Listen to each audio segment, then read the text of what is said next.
Habang patuloy pa rin na pinapangalagaan ng mga environmentalist ang kalikasan, hamak pa rin ang pagpaslang sa mga endangered species sa bansa. Isa na rito ang Philippine Eagle na namatay matapos mabaril sa Compostela, Davao de Oro nito lang nakaraan. Tunghayan ang kabuuan ng balita mula kay Des Matienzo.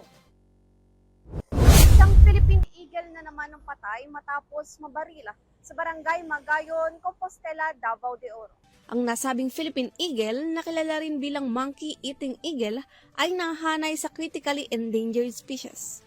Ang naturang agila na pinangalan ng Magayon ay nakita ng government troops na may tama sa kaliwang bahagi ng kanyang pakpak, ayon sa Philippine Eagle Foundation or PEF. Mabilis namang rumisponde ang mga kawani ng Department of Environment and Natural Resources or DENR sa nasabing pangyayari. Hinala ng ahensya na biktima ito ng pamamaril gamit ang isang improvised jolen o marvel gun na pinaputok habang ang agila ay nakadapo. Hinimok naman ni Dennis Salvador, PEF Executive Director, na mas paigtingin pa ang mga hakbang ng pagpigil sa pagpatay ng mga endangered species na hayop. Sa ngayon, patuloy pa ring iniimbestigahan kung sino ang namaril sa nasabing agila.